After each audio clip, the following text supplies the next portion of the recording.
রাসূলুল্লাহ সাল্লাল্লাহু আলাইহি ওয়াসাল্লাম জন্মের সময় ফেরেশতাদের সাথে শয়তানের তুমুল ঝগড়া। যেদিন ভোরবেলায় মহানবী সাল্লাল্লাহু আলাইহি ওয়াসাল্লাম জন্ম নেন, সেই দিন বিশ্বের সবগুলো মূর্তি মাটির দিকে নত হয়ে পড়ে। ইরানের রাজার বিশাল প্রাসাদের বারান্দা কেঁপে ওঠে এবং ছাদের 14টি প্রাচীর ধসে পড়ে। বিশ্বের সব সম্রাটের সিংহাসন উল্টে পড়েছিল। বিশ্বের সব রাজা বোবা হয়ে পড়েছিলেন, অর্থাৎ তারা কথা বলতে পারছিলেন না। সেদিন গণকদের সব জ্ঞান লুপ্ত হয় এবং জাদুকরদের জাদুগুলো অকার্যকর হয়ে পড়ে। বিশ্বনবী সাল্লাল্লাহু আলাইহি ওয়াসাল্লাম জন্মের সময় শয়তান তার সন্তানদের মধ্যে আর্তনাদ করে ওঠে। ফলে সবগুলো শয়তান তার কাছে এসে বলে, কেন এত পেরেশান বা উদ্বিগ্ন হয়েছ? সে বলল, কাল রাতে কি হয়েছিল? রাতের প্রথম থেকে এই পর্যন্ত দেখেছি যে আকাশ এবং জমিনের অবস্থা বদলে গেছে। ভূপৃষ্ঠে ঘটে গেছে এক বিরাট ঘটনা। ঈসা আলাইহিসসালাম ঊর্ধ্ব আকাশে চলে যাওয়ার পর আর কখনো এত বড় ঘটনা ঘটেনি। সবাই গিয়ে খোঁজ খবর নাও যে কি ঘটেছে। শয়তানরা চারিদিকে ছড়িয়ে পড়ে এবং ফিরে এসে বলে, কই, কিছুই তো দেখলাম না।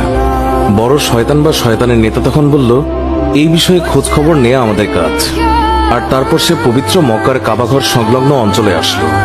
সে দেখল যে ফেরেশতারা কাবাঘরের চারিদিকে ঘিরে রেখেছিল। শয়তান সেখানে ঢুকতে চাইলে ফেরেশতারা হুঙ্কার দিলেন। ফলে সে ফিরে আসে এবং চড়ুই পাখির মতো ছোট হয়ে হেরা পর্বতের দিক থেকে সেখানে প্রবেশ করে। জিবরাইল আলাইহিস সালাম বললেন, ওরে অভিশপ্ত, ফিরে যা। সে বলল, হে জিবরাইল, আমার একটা প্রশ্ন আছে, বলতো আজ রাতে কি ঘটেছে? জিবরাইল আলাইহিস সালাম বললেন, সর্বশ্রেষ্ঠ নবী মুহাম্মদুর রাসূলুল্লাহ সাল্লাল্লাহু আলাইহি ওয়াসাল্লাম আজ রাতে জন্ম নিয়েছেন। শয়তান প্রশ্ন করল, তার মধ্যে কি আমার কোনো কর্তৃত্বের অংশ আছে?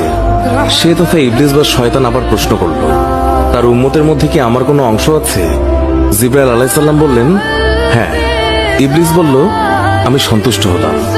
হযরত হালিমা বর্ণনা করেন, শিশু মুহাম্মদ রাসূলুল্লাহ সাল্লাল্লাহু আলাইহি ওয়াসাল্লামকে আমার গৃহে আনার সাথে সাথেই রহমত বরকত প্রকাশ হতে লাগলো। এত পরিমাণ দুধ নির্গত হলো যে রাসূলুল্লাহ সাল্লাল্লাহু আলাইহি ওয়াসাল্লাম এবং তার দুধ ভাই একান্ত তৃপ্তির সাথে দুধ পান করে ঘুমিয়ে পড়তেন। আর উটনির দিকে চেয়ে দেখতে পাই সেগুলোর স্তন দুধে পরিপূর্ণ হয়ে গেছে।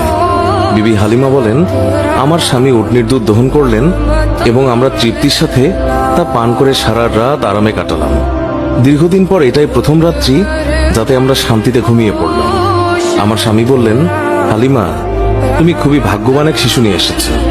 আমি বললাম, আমারও এটাই ধারণা, এই শিশু অত্যন্ত সৌভাগ্যবান। বিবি হালিমা আরো বললেন, মক্কা থেকে ফেরার পথে শিশু মুহাম্মদকে কোলে নিয়ে যে দুর্বল বাহনটিতে চলতে লাগলাম, মুহাম্মদ রাসূলুল্লাহ সাল্লাল্লাহু আলাইহি ওয়াসাল্লামের বরকতে বাহনটি এত দ্রুত চলল যে সবার বাহনকেই হার মানালো।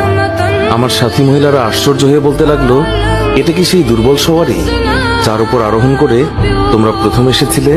তারপর বাড়ি এসে দেখলাম সমস্ত বকরিগুলো দুধে পূর্ণ হয়ে গেছে, অথচ কিছুক্ষণ পূর্বে সেগুলো দুধ শূন্য ছিল। আমার গোত্রের লোকেরা তাদের রাখালদেরকে নির্দেশ দেয় যে তোমরাও তোমাদের পশু ওই জায়গায় চড়াও যেখানে হালিমার বকরি চড়ে।